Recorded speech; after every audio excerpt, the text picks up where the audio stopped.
Ma'am जैसे हम देखते हैं कि मोल्स की भी इम्पोर्टेंस होती है फेस पे, तो ये भी इससे भी कुछ आया होता है पर्सन? सामुद्रिक शास्त्र मोल्स को बहुत पॉजिटिव नहीं मानता। नहीं मानता। ऐसा होता है कि जहां पर आपका मोल हो जाता है वो एरिया जो है आपका थोड़ा सा डिस्टर्ब हो जाता है। तो जिस फीचर का जो रोल है, जब वहां पे तिल हो जाता है तो उसकी एफिशिएंसी थोड़ी घट जाती है।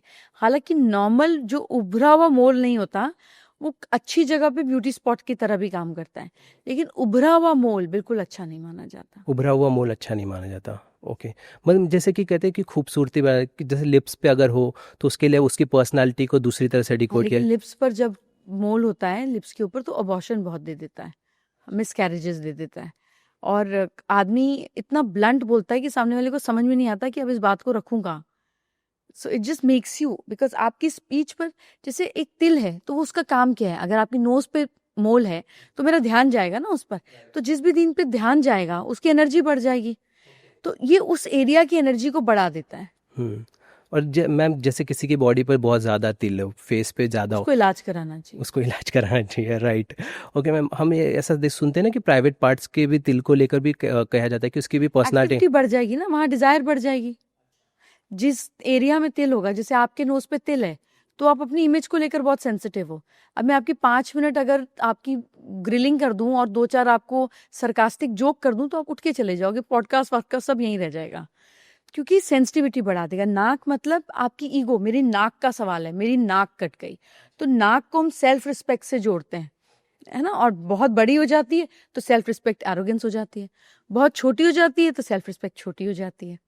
और जब इस पर तिल हो जाएगा, इस पर नजर पड़ जाएगी, तो क्या, खबरदार, इज्जत नहीं खराब होनी चाहिए, हम्म। भाई से इज्जत से बात करो। तो वो वाला फैक्टर आ जाता है। तो वो वाला फैक्टर आ जाता है। आप बताओ, आता है कि नहीं आता? हाँ मैम, आपने काफ़ी कुछ सही कहा, आपने ये चीज़ें हो जाती है। मैम लाइन ऑफ फॉर्च्यून भी होती है फेस पे अगर किसी के पता, वो भी? ओके। फोरहेड पे। ये एरिया जो होता है ये हमें एंसेस्ट्रल गिफ्ट का मिलता है। आपको पेरेंट्स से जायदाद मिलेगी नहीं मिलेगी, वो यहाँ पे स्ट्रेट लाइन होती है। जैसे हम जब राम जी का कैरेक्टर नहीं देखते, तो वो कटाक करके एक ऐसे वो एरो जैसे बनकर एक हार्ट आता है, वो भी बड़े अच्छे एंसेस्ट्रल वेल्थ दिलाता है। और इसीलिए शायद हमने समुद्रिक शास्त्र से ये चीजें सीख कर, जब राम जी का कैरेक्टर अरुण गोविल जी करते थे जो एक्चुअल रामायण थी, तो उसमें हम देखेंगे ये बाल, जब वो जंगल में पहले तो मुकुट पहने रहे, जब वनवास पे गए तो वो यूं एक आता था, यूं एक बाल का कैरेक्टर आता था, हार्ट बनता था। उन्हें एंसेस्ट्रल वेल्थ बहुत मिलती है। और देखिए राम जी चाहे वनवास गए पर राज तो उनके खड़ाऊ ने, उनकी चप्पलों ने ही किया ना।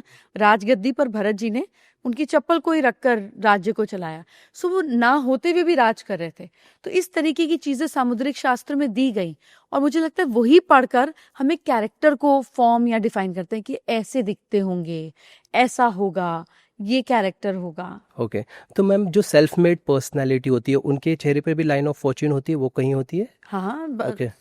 खाली फॉर्च्यून से तो कुछ नहीं बनता, मेहनत भी करनी पड़ती है ना। नहीं तो किस्मत आके अपॉर्चुनिटी देके निकल जाती है और आप संडे मना रहे होते हैं।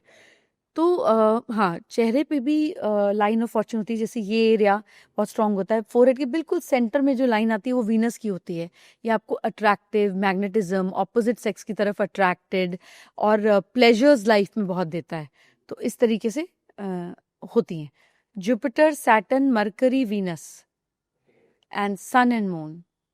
ओके मैम, जैसे अभी जैसे मैं अगर मेरी बात करूँ, तो मैं अगर बात करते हुए लाइंस आ रही हैं, तो इसका क्या मतलब है कि ऐसे ये देखो अब कितनी आ रही है, फोटो खींचो, तुम्हारी भी लगेगी ना। करो करो, दोबारा करो, दोबारा करो, करके रोको, बाकी भी तो देखेंगे। रोको, ऐसे करो, रोको, आप रोको। देखो सबसे पहले लाइन ऑफ जुपिटर करो, और करो, और हाँ, very good, stay like that.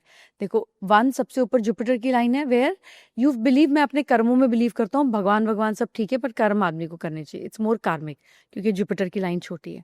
इसके बाद सैटर्न की आ गई, वो बिल्कुल क्लीन है, तो मतलब आप कोशिश करोगे स्टाफ के साथ बुरा बिहेव ना हो, मतलब अपने से जो लोग हमारे लिए काम करते हैं उनके साथ डिसरिस्पेक्टफुल नहीं होगे। इसके बाद मार्स की लाइन, एनर्जी बहुत ज़्यादा, रात को हाइपर एक्टिव हो जाते होगे, रिसर्च रात को करते होगे, अपनी इवनिंग्स को वेल यूटिलाइज कर लेते होगे। इसके बाद मरकरी की लाइन है, लगातार कोशिश करते होगे वीडियोस देखने की ऐसे कि मैं और कैसे बोलने का तरीका सीखूं, मैं बॉडी लैंग्वेज पे कैसे काम करूं। फिर you regularly work on your self. फिर वीनस की लाइन है जो थोड़ी सी टूट रही है, तो मुझे लगता नहीं कोई अफेयर तुम्हारा लंबा चलता है। मैम इतना भी सच नहीं बोलना। तुमने पूछा क्यों? आधा सच कैसे बोलते हैं? अभी भी क्वेश्चन रोक दो, पॉडकास्ट खत्म करो।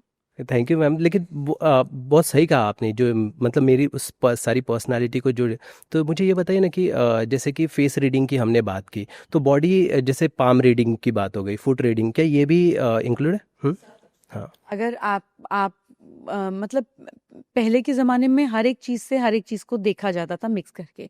अभी हमने उसको फ्रैगमेंट कर दिया। एक न्यूमरोलॉजिस्ट अलग है, एक उसको अर्थशास्त्र कहा जाता था, एक न्यूमरोलॉजिस्ट अलग है, वास्तु वाला अलग है, एस्ट्रोलॉजी वाला अलग है, पामिस्ट अलग है, पैर कोई अलग पढ़ लेगा, टैरो कोई अलग कर लेगा। टैरो मीन्स प्रश्न कुंडली, हमारे यहाँ तो टैरो नहीं होता था, पर उसको हम प्रश्न कुंडली करते थे। पर पहले के टाइम में ऐसा नहीं था। एक राजगुरु होता था, एक राजा होता था और उसके लिए सब चीज़ बताई जाती थी। It was to focus and bring primal importance to the king. ये आम लोगों के लिए नहीं था। और जेपी मॉर्गन भी इस चीज़ को कहते हैं that astrology is meant for billionaires, it is not meant for millionaires. तो ये बेसिकली आपके बेस्ट तक आपको ले जाती है। अब इसमें आपके लिए प्रिडिक्शन नहीं है, इसमें आपके लिए गाइडेंस है। ये चीज़ आप अच्छा कर सकते हो, इस पर और ध्यान दे दो, ये आपकी एफिशिएंसी है और इस पर हम और बेटर काम करेंगे। ये पास्ट में हुआ, इसका मतलब हम फ्यूचर में भी बता सकते हैं सही। So it was on various permutations combinations to make you a better version of yourself. तो इसलिए हर एक चीज़ को देखा जाता था निचोड़ निकालने के लिए कि 9 प्लैनेट्स में से हर जगह पे कौन से हमारे फेवरेबल प्लैनेट हैं, और स्ट्रेंथ वाले को स्ट्रेंथ दी जाती थी। ओके। तो मैम जैसे कि आपने कहा कि ये हमें इम्प्रूव करने के लिए चीज़ें होती है, जैसे हाथ की रेखाओं को ले, तो उसमें कहा जाता है कि जीवन मरण की सारी चीज़ें आपकी लाइन के लकीरों से पता चल, क्या ये पता कर सकते हैं?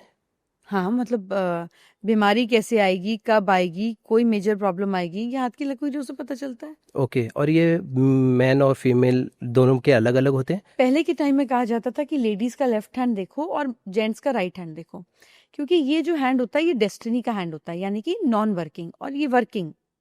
अगर आप ऑपोजिट लेफ्ट हैं और लेफ्ट हैंड से लिखते हैं तो आपके लिए उल्टा हो जाएगा। बेसिकली आपका वर्किंग हैंड जो है आपका कॉन्शियस माइंड है, और आपका नॉन वर्किंग हैंड जो है वो आपका सबकॉन्शियस माइंड है। यानी कि ये आपकी किस्मत है और ये आपने अपने पराक्रम से क्या चीज़ हासिल करी। तो पहले कहा जाता था कि लेडीज का लेफ्ट हैंड देखो, क्योंकि वो डिपेंडेंट होती थी, अपने डिसीजन तो ले नहीं पाती थी। तो किस्मत अच्छी होगी, पति अच्छा मिल जाएगा तो काम चलेगा, नहीं तो फिर जो होगा सो होगा। तो उनका किस्मत देखा जाता था कि तुम करोगी क्या, कर्म तो करने नहीं है, तो घर बैठना है तुमको, तो यू आर डिपेंडेंट। पर अब ऐसा नहीं है। अब अगर if a woman is independent and she is working, तो आप उसका लेफ्ट हैंड पहले देखेंगे, राइट बाद में देखेंगे। ओके। तो अभी चीज़, क्योंकि अब वो वर्किंग है मतलब तो क्योंकि वो वर्किंग है तो आप राइट राइट। देखोगे ना, वो अपने डिसीजन ले रही है, वो कमा रही है, शी इज एक्टिव। तो लेफ्ट में आप सिर्फ ये देखोगे कि अच्छा ये हमारे पास पॉसिबिलिटी थी और इसको हमने पूरी तरीके से यूटिलाइज किया कि नहीं किया। कई बार हमारे पास अपॉर्चुनिटी कम होती है और हम पूरा निचोड़ लेते हैं, और कई बार अपॉर्चुनिटी बहुत ज़्यादा होती है और हम कुछ नहीं कर पाते हैं। राइट। मैम जैसे कि हमने कहा कि जैसे जीवन मरण की बात हो गई, बच्चों से लेके अफेयर्स से लेके सारी चीज़ें इन हाथ की रेखाओं से पता चलती हैं, या उसके, और कई बार जैसे कि जिसके हाथ में कम रेखाएं हैं तो क्या उसकी किस्मत सादी होती है, ऐसा कुछ भी है? जितनी ज़्यादा लाइंस होती है उतनी ओवर थिंकिंग की नेचर होती है, स्पेशली बारीक बारीक छोटी छोटी लाइन, ये आपको ओवर थिंक करवाती है। और जितना हाथ क्लीन होता है उतना अच्छा रहता है। आपका माइंड क्लियर है तो अच्छा है ना। अगर आप पूरा दिन कंफ्यूजन में, डायकोटोमी में, ओवर थिंकिंग में हो, तो आपकी प्रोडक्टिविटी कहाँ से आएगी? आप पुछला सुलझाओगे तो आगे बढ़ोगे ना। ओके। क्योंकि मैम ये सवाल मैं इसलिए पूछा कि मेरा एक फ्रेंड है, उसके मैंने हाथ देखे थे, तो उसके हाथ में सिर्फ 3 लाइन्स थे, ये 1 2 और 3, और हाँ, कुछ भी नहीं है। तो अगर वो क्लियर माइंड है, लेकिन अगर वो एफर्ट नहीं करेगा तो वो क्लियर माइंड और क्लियर बॉडी बैठा रहेगा। अच्छा। ओके। और मैम फुट रीडिंग के बारे में काफ़ी कम नॉलेज है लोगों को, इसकी इसकी बताइए, इंपॉर्टेंस बताइए। सो जैसे हमारी हाथ की 5 उंगलियां होती हैं, ये अलग अलग प्लैनेट्स को रिप्रेजेंट करते हैं, ऐसे हमारी पैर की भी उंगलियां होती हैं। जैसे आपका पैर का जो अंगूठा है ये वीनस का काम करता है। जो फर्स्ट फिंगर है अंगूठे के साथ वाली, हाँ। दिखाऊं क्या? नहीं नहीं, ठीक है मैम। और जो फर्स्ट फिंगर होती, पैर तो सेम ही होते होंगे ना हाँ हाँ, सबके। सभी के, राइट। जो फर्स्ट फिंगर होती है वो जुपिटर की, हम्म। सेकंड जो होती है वो सैटर्न की, अंगूठे के बाद वाली ऐसे। थर्ड जो होती है ये सन की, और फोर्थ जो होती है ये वाली, ये मरकरी की। इसी तरीके से मून सेंटर में होता है, केतु नीचे होता है, राहु इधर होता है। तो हम 9 प्लैनेट्स देखते हैं कि कोई साइंस हैं, कोई चिन्ह है, स्किन का टेक्सचर कैसे है, मार्क्स क्या बने हुए हैं, सर्कल बना हुआ है, वर्लपूल बना हुआ है, शंख बना हुआ है, बना क्या हुआ है, उस तरीके से ओके मैम, जैसे कि कहा जाता है कि अगर अंगूठे से कोई उंगली बड़ी हो तो उसके भी अलग अलग मायने निकाले जाते हैं कि अगर इस किसी के पैर की उंगली बड़ी है तो कहा जाता है कि ये डोमिनेट नेचर का है, ये इसकी बीवी देखो। ऐसा। अगर मुझे आपको खड़ा करना हो और मैं आपको बोलूं खड़े हो जाइए, तो आप हंसेंगे, राइट। राइट? मैं आपको कहूंगी खड़े हो जाइए, खड़े हो जाइए, you not take it seriously, stand up, तो आपको चुभेगा कि उंगली मत दिखा। जब हम किसी को ये उंगली दिखाते हैं तो कोई थोड़ी ना बोलता है उंगली नीचे, पर जैसे हम ये उंगली दिखाते हैं तो सामने वाले को इरिटेशन हो जाती है, because this is the finger of authority. Similarly आपके पैर के साथ वाली जो उंगली है वो इसी उंगली का काम करती है, यही कॉम्बिनेशन। तो जब ये बड़ी होगी तो आपकी अथॉरिटी बढ़ जाएगी, इसलिए क्योंकि वो जुपिटर की है पैर की वो उंगली, जिस पर हम चांदी के बिछिए पहनते हैं और गज केसरी योग बनाते हैं।